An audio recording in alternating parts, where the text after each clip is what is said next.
Merhaba arkadaşlar, bugünkü ilk vakamızda Ashley Pond ve Miranda Gaddis adlı iki arkadaşın farklı zamanlarda aynı katil tarafından öldürülmesine tanık olacağız.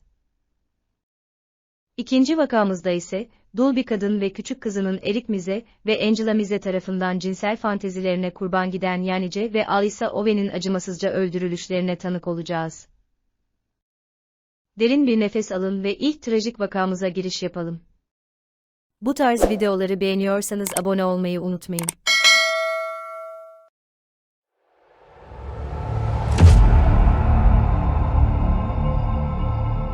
Lori Pond ve 12 yaşındaki kızı Ashley, Oregon City, Oregon'daki Neal Creek Village apartmanlarında yaşıyordu. 9 Ocak 2002'de Ashley okula geç kalıyordu. Saat 8'i biraz geçiyordu ve otobüs birkaç dakika uzaklıktaydı. Yokuş yukarı otobüs durağına yürümek 10 dakikadan azdı. Popüler bir öğrenciydi ve hem yüzme hem de dans takımlarının bir üyesiydi. O gün okuldan sonra dans pratiğine gitmeyi dört gözle bekliyordu.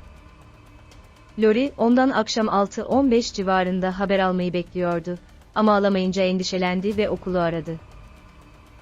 O gün orada olmadığını öğrendi. Lori polisi aradı ve Ashley'nin kayıp olduğunu bildirdi. Onlara hiçbir giysisinin veya eşyasının kaybolmadığını ve kaçtığına inanmadığını söyledi. Yetkililer kabul etti ve muhtemelen kaçırıldığına inandılar. Dedektifler, otobüse hiç binmediğini sınıf arkadaşlarından öğrendi. Mahalleyi ve çevredeki ormanları taradılar, internet etkinliğini aradılar, babasının geçmişini araştırdılar ve FBI'nin yardımına rağmen hiçbir ipucu bulamadılar. Bu arada, Ashley'nin komşusu, dans ekibi arkadaşı ve yakın arkadaşı olan 13 yaşındaki Miranda Gaddis, kendisini soruşturmanın merkezinde buldu. 8 Mart 2002'de annesi Michelle Duffey sabah 7:30'da işe gitmek için yola çıktı. Yetkililer, onun sabah 8 civarında ayrıldığına ve tepedeki otobüs durağına gittiğine inanıyor. Öğleden sonra 1:20 civarında, ablası Michelle'in bir arkadaşını aradı ve o gün okulda olmadığını öğrendi. Michelle okulu aradı ve gerçekten de devamsız olduğunu öğrendi.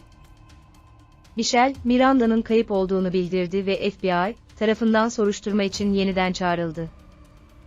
Ortadan kaybolması ve kaçırıldığı varsayılan koşullar, Ashley'nin 2 ay öncesine ürkütücü bir şekilde benziyordu. Aralarında çarpıcı bir benzerlik de vardı. Her ikisinin de benzer yüz hatları, boyları, kiloları, kahverengi gözleri vardı ve aynı yokuşu aynı otobüs durağını kullanıyorlardı. Yetkililer Ashley ve Miranda'yı oraya giderken bir yabancının kaçırmış olabileceğine inanıyor. Ancak, belirgin bir suç mahalli veya fiziksel kanıt olmadan, yetkililer tanıdıkları biri tarafından kaçırılmış olma ihtimalini araştırmaya başladılar. Kaybolmalarından bu yana öğrenciler otobüs durakları yerine evlerinden alınıyor. Ancak Neal Creek apartman kompleksi sakinleri, Oregon City'nin geri kalanıyla birlikte halen gergin durumdaydı. Aralarında bir çocuk kaçıran ve olası bir seri katilin dolaşmasından çok korkuyorlar. Ashley ve Miranda'nın ebeveynleri bir gün bulunacaklarını umuyorlardı. Yetkililer, Ashley ve Miranda'nın tanıdıkları biri tarafından mı yoksa bir yabancı tarafından mı kaçırıldığından emin değiller. Lori ve Michelle'nin bir yabancıyla gideceklerine inanmazlar, bu yüzden tanıdıkları ve güvendikleri biri tarafından kaçırıldıklarına inanırlar. 24 Ağustos 2002 Cumartesi günü, Neal Creek apartman kompleksinin sokağında yaşayan 39 yaşındaki Ward Weaver'ın kiralık evinin arkasındaki bir barakada insan kalıntıları bulundu. Bir otopsi, bunların Miranda'ya ait olduğunu doğruladı.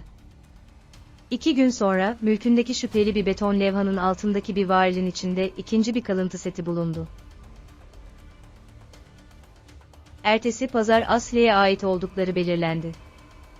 Weaver ilk olarak 13 Ağustos'ta ilgisiz bir tecavüz suçlamasıyla tutuklandı. Kurban, oğlunun kız arkadaşıydı. Oğlu onun hakkında 911'yi aramıştı ama aynı zamanda sevk görevlilerine Weaver'ın Ashley ve Miranda'yı öldürdüğünü de söyledi. Yetkililer, Ashley'nin kızının arkadaşı olduğunu keşfetti. Kendisinden ve Miranda'nın ortadan kaybolmasından bir yıl önce, onu kendisini taciz etmekle suçlamıştı. Ashley ve Miranda'nın kalıntılarının bulunmasından kısa bir süre sonra, Weaver onların cinayetiyle suçlandı. Daha sonra tecavüz ve cinayetlerini itiraf etti, suçunu kabul etti ve şimdi şartlı tahliye olasılığı olmadan ömür boyu hapis cezasını çekiyor. 14 Şubat 2014'te Weaver'ın üvey oğlu Francis tutuklandı ve Canby, Oregon'da bir uyuşturucu satıcısını öldürmekle suçlandı. Suçlu bulundu ve ömür boyu hapis cezasına çarptırıldı. Bu, Frances'i katil olarak mahkum edilecek 3. nesil katili yaptı. Weaver'ın babası Ward Pete Weaver, 2 kişiyi öldürmekten Kaliforniya'nın ölüm hücresine gönderildi. Oğlu gibi o da kurbanlarından birini bir beton duvarlarının altına gömdü.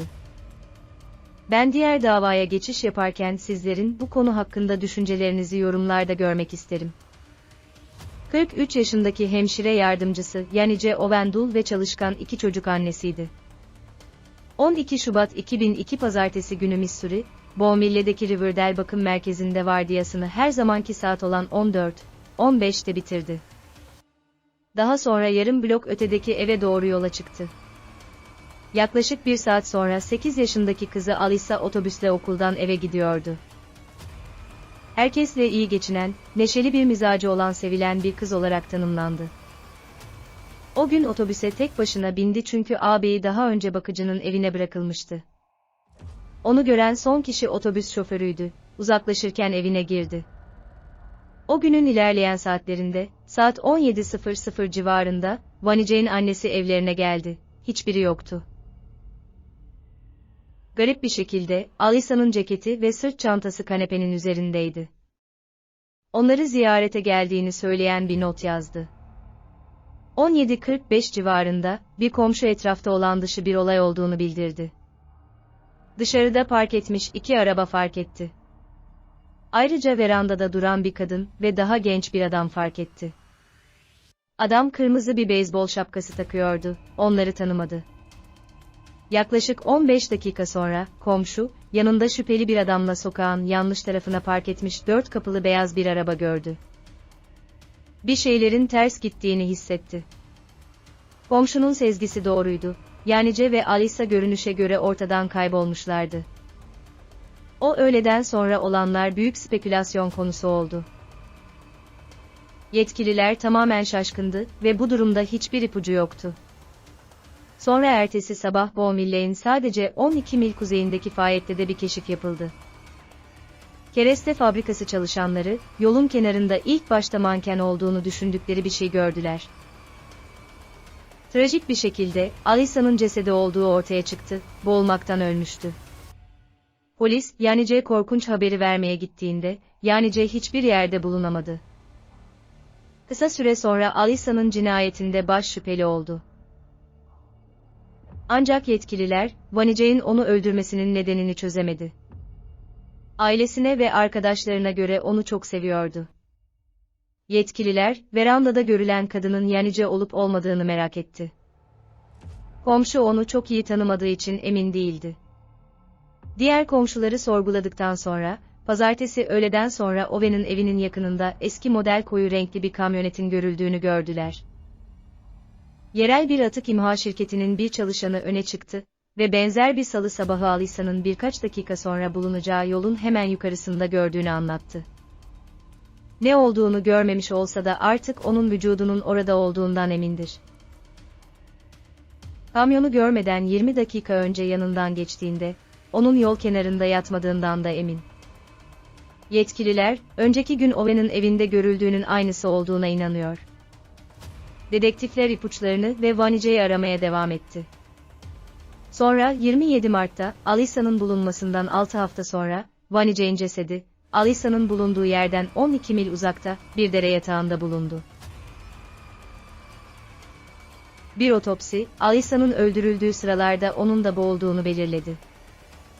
Vanice'ninki 12 mil ötedeki bir dere yatağında saklanırken, Alyssa'nın cesedinin yol üzerinde çok gezilen ve kolayca görülebilen bir noktaya neden yerleştirildiğini yetkililer hala bilmiyor. Yetkililerin bu davayla ilgili pek çok teorisi var, ancak şüpheli yok. Başlangıçta, yetkililer cinayetlerden Vanice'nin nişanlısının sorumlu olabileceğinden şüphelendiler. Ancak, mazereti kanıtlandıktan sonra aklandı. Yanice ayrıca erkeklerle internette konuşmuştu. Ancak, herhangi bir katılımdan da aklandılar. Bu davadaki baş şüpheliler, cinayet günü Owen'ın evinin verandasında görülen kimliği belirsiz erkek ve kadın. Adam beyazdı ve kırmızı bir beyzbol şapkası takıyordu ve yanındaki kadından daha genç görünüyordu. Kaybolmaların olduğu gün Owen'ın evinin yakınında eski model, koyu renkli bir kamyonet görülmüş. Alyssa'nın cesedinin daha sonra bulunduğu yerin yakınında da görüldü. Yetkililer, katillerin yerel olduğuna ve çöplük alanlarına giden ve buradan çıkan arka yolları bildiklerine inanıyor. Haziran 2002'de, hikaye soğuduktan kısa bir süre sonra, yetkililer bu davaya büyük bir ara verdi. Bir ihbarcı, Vanice'nin 25 yaşındaki iş arkadaşı Angela Mize'nin cinayet hakkında bilgisi olduğunu iddia ederek polisle temasa geçti. Polis tarafından sorgulandığında Angela, 18 yaşındaki kocası Eric de, Mize'nin Yanice ve Alyssa'yı öldürdüğünü iddia etti. Başlangıçta sadece cinayetlere tanık olduğunu iddia etti. Ancak, sonunda olaya karıştığını kabul etti. İkisi de tutuklandı ve 2 adet birinci derece cinayetle suçlandı. Yetkililer evlerini aradıklarında, Alyssa'ya ait olan, elbisesinden eksik bir düğme ve ayakkabı tokaları gibi eşyalar buldular. Yetkililer artık onların Owen'ın evinde görülen çift olduklarına inanıyor. Şaşırtıcı bir şekilde, Alyssa'yı cinsel tatmin için ve ardından Vanice'yi suça tanık olduğu için öldürdüklerini itiraf ettiler. Her ikisi de 2 adet birinci derece cinayet suçunu kabul etti ve şartlı tahliye olasılığı olmaksızın ömür boyu hapis cezasına çarptırıldı. Evet arkadaşlar, bir davanın daha sonuna geldik. Bu konu hakkında sizler neler düşünüyorsunuz? Düşüncelerinizi yorumlarınızla paylaşırsanız sevinirim. Bir sonraki dava videosunda görüşmek dileğiyle. Sağlıcakla kalın.